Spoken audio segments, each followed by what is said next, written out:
Pro Group Management. Workers' comp that works for you. This is 7 at 7 from the Las Vegas Review-Journal. Good evening, I'm Jen Ah. Thanks for joining us on 7 at 7, now streaming on YouTube. To our top story, sponsored by Carnegie Heights. What an emotional day for the family of Jorge Gomez, the man shot and killed by Metro Police during a Black Lives Matter protest. You can see these protesters lined up in support of Gomez and his family, standing right outside the Clark County Commission chambers. That's where the district attorney was reviewing Gomez's case, and where the Review-Journal's James Schaefer was this morning. He files this report. We are at the Clark County Government Center here for a fact-finding review that was held in the commission chambers today. We heard from family of Jorge Gomez, a Black Lives Matter protester that was killed by Metro Police, and protesters who refuted the evidence that was presented in today's review. Stop the killings! Stop the killings! An emotional press conference followed the review that included footage of the Las Vegas protests and police statements on Gomez's stance with his gun earlier that day. And Officer Squeo saw the object that he had concealed under his arm and realized it was a long gun and not a baseball bat. Officer Squeo yelled to the other officers that Gomez had a rifle in his hand. The review then went back to determine whether Gomez leveled his rifle at all. There's not a clear depiction of him raising a rifle. Do you agree with that? I would agree with that. The Gomez family attorney defended Jorge Gomez's stance. When he gets up and he tries to run away further from the shots that are being fired at him, no gun in hand. And then what's the end result? A bullet in the back of your head. For the Las Vegas Review-Journal, I'm Jim Schaefer. After that hearing, Jorge Gomez's mother talked about the video leading up to the shooting, saying her son did not do what police are accusing him of doing, that she has concerns about the whole fact-finding process, whether it is fair or effective. You know, this whole situation is just unfair. These public fact-finding reviews for a bunch of these families that are back here are just, they don't do anything. It's a dog and pony show. The DA has gotten hundreds of officer-involved shootings. He's prosecuted zero.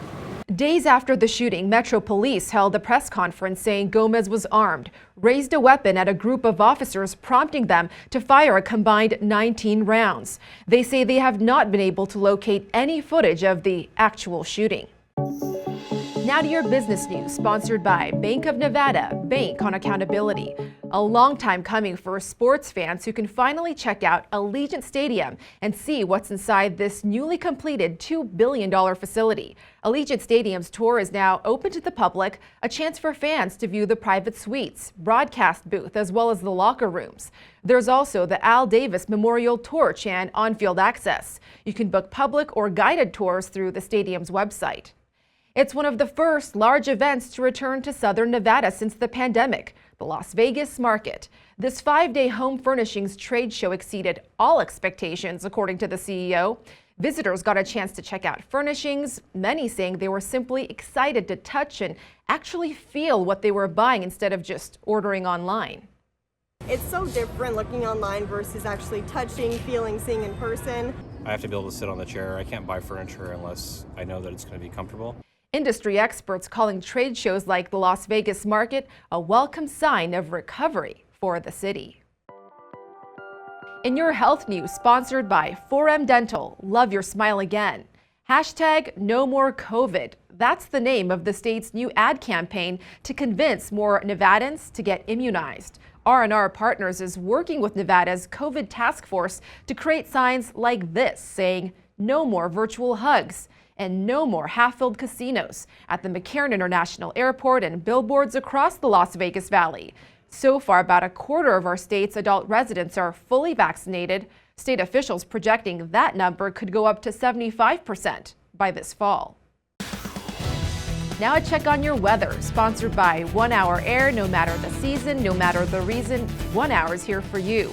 We're starting off tonight's forecast. We've got some cloudy skies here in the valley, temps dipping down to the 60s with just a slight breeze coming through.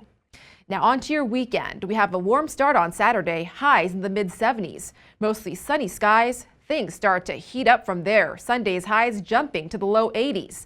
The temps then jump even further to the upper 80s starting next week. Sports, sponsored by Scenic Brewing Company. Raiders players have decided to skip out on in-person voluntary off-season programs this year. Raiders beat writer Vinny Bonsignore explains why. Out of concern, quote unquote, for COVID-19, they're going to skip the in-person aspect of OTAs. But I wouldn't read too much into the COVID-19 aspect of it. I think there's bigger things in play here. I think the Players Union isn't too happy with the 17th game being added to the schedule, even though they signed off on that during the collective bargaining agreement that was put in place last summer. So this is a way perhaps for them to use this as a negotiating lever to get something out of this. Sports betting, sponsored by Las Vegas Paiute Tribal Smoke and Cigar Shop. Robert Whitaker will face off against Kelvin Gastelum in the main event of UFC on ESPN 22 on Saturday night at the Apex in Las Vegas. Whitaker is a minus 235 favorite, and the total is 4.5 rounds. One of handicapper Lou Finnacaro's best bets is that the fight does not go the distance, which is minus 105 at Circa Sportsbook. For all of Finnacaro's best bets, read our UFC betting preview at lvrj.com. Pure Lifestyle News, sponsored by Get Healthy, Clark County. Looking for a job? The North Las Vegas Parks and Rec Department will be hosting a hiring party next Thursday on April 22nd. There will be on-the-spot job interviews for candidates who want to be lifeguards and pool managers. Plus, if you love burgers and tattoos, this story might just be for you. Farmer Boys restaurant chain is offering anyone who gets one of these 3 tattoos on their body free burgers for a year. The tattoos measure at around 2 square inches. In your entertainment news, sponsored by DiscoverYourNevada.com, brought to you by Travel Nevada. The dessert chain Sugar Factory, originating from Vegas, is set to open another location this summer. Look at them light up that birthday Sunday. Sugar Factory has been named the most Instagrammed restaurant in the U.S. by Food and Wine magazine. Not hard to see why. This latest location on the Strip at Harmon Corner with a whopping 3 stories, a carousel bar, and an outdoor patio with fire pits that overlook the Strip. That's a wrap of 7 at 7 p.m. from the Review Journal studio. I'm Jen Ah. Watch us on Apple TV, Amazon Fire, or our website. Also, make sure to check out 7 at 7 a.m. on Monday. Meanwhile, hope you have a great weekend. Review Journal Studio, sponsored by Adam Kuttner. Get the maximum settlement as quickly as possible. This 7 at 7 update, sponsored by Pro Group Management. You're watching 7 at 7 from the Las Vegas Review Journal.